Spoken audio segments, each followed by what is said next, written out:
Let me start with this question. If you already trained for what might happen, and there's also a chance it might never happen at all, then why are you still worrying?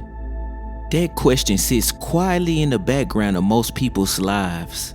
And before we finish today, you might realize the answer has less to do with the world around you and more to do with the preparation within you. Because worry is one of the most common emotional habits humans have. People worry about money, health, the future, their relationships, their careers, the unknown. But here's something most people never pause to consider. Worry often grows strongest where preparation is weakest. Think about it. When you have studied for an exam, you still might feel a little nervous, but you're not panicking. When you've trained for a competition, you might feel pressure, but you're not frozen in fear. When you've saved money for emergencies, financial problems still hurt, but they don't destroy you. Preparation doesn't eliminate uncertainty, but it reduces the power that uncertainty has over your mind. And that's an important distinction, because worry is not always about what could happen. Many times, it's about the quiet feeling that you might not be ready if it does happen. Preparation gives you two advantages working in your favor at the same time. First, if the situation actually occurs, you have a plan in place. You have already thought about the possibility. You've trained your mind. You prepared your actions. Second, and this part people forget, the thing you're worried about might never happen at all. So by preparing, you gain protection either way. You are protected if the storm arrives, and you are calm if the storm never comes. Now let me ask you something subtle. Is your worry actually about the future or about the decisions you're making today? Because many worries are not created by fate. They are created by choices, greed, impatience, revenge, short-sighted thinking. Sometimes, people make decisions that push them into worse positions than they started in. And when the consequences begin to appear, worry suddenly shows up. But worry doesn't fix a bad decision. Better thinking does.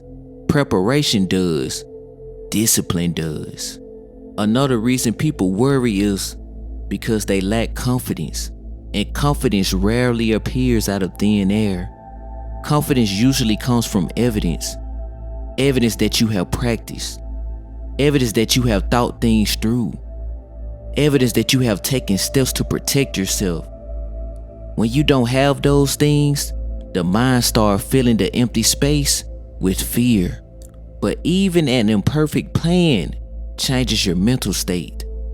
A plan tells your brain, I'm not helpless, even if that plan fails. Even if the situation turns out different than expected, at least you tried something. And that matters more than most people realize, because doing nothing leaves you trapped in the worst place a human mind can live. The world of what if. What if I tried? What if it worked? What if things could have been different? Taking action, even imperfect action, removes that weight. Now, of course, some things in life cannot be prevented. Loss, death, unexpected tragedy. Preparation cannot stop every painful moment that life brings, but preparation can cushion the blow. When you appreciate people while they are alive, their absence hurt, but you don't carry regret. When you use your time wisely, you don't feel like life slipped through your fingers. When you value the moments you have, you don't take them for granted. Preparation isn't only about money, plans, or strategy. It's also about how you live today. Another mistake people make when they worry is trying to escape the feeling instead of confronting the problem. They try to numb it. Drugs, distractions, avoidance. But ignoring a problem doesn't remove it. It simply delays the moment when it finally arrives at your doorstep. Problems are a part of life, but a prepared mind doesn't run from them. A prepared mind meets them head on. That's where faith also plays an important role. Faith is not meant to replace effort. Faith is meant to empower effort. Many people sit and hope that a miracle will happen, but faith, at its best, gives you the strength to think clearly, to stay patient, and to continue acting even when things are uncertain. In other words, faith doesn't remove your responsibility. It strengthens your ability to carry it. And patience is part of that responsibility too. People want solutions immediately. They want problems solved on their timeline. But real change, whether it's financial stability, emotional growth, or personal discipline, takes time to build. Preparation isn't always dramatic. Most of the time, it looks quiet and ordinary. Small, better decisions. Small steps forward. Small improvements repeated daily. But over time, those small steps create something powerful. A peace of mind. And a peace of mind is something many people search for in the wrong places. They search for it in money, in approval, in temporary pleasures. But a peace of mind usually grows from a simple place. Knowing you did what you could. Knowing you prepared. Knowing you faced life instead of avoiding it. So here is the reflection I want you to leave with.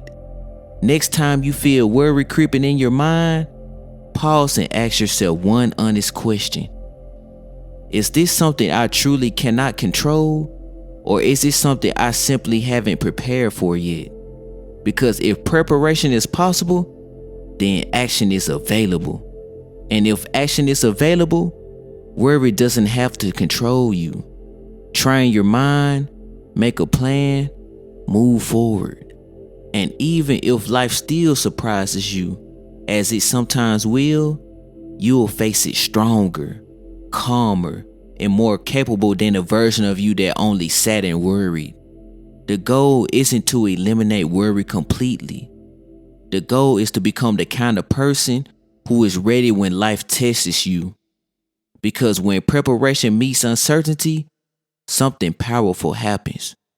Worry loses its grip, and confidence quietly takes its place.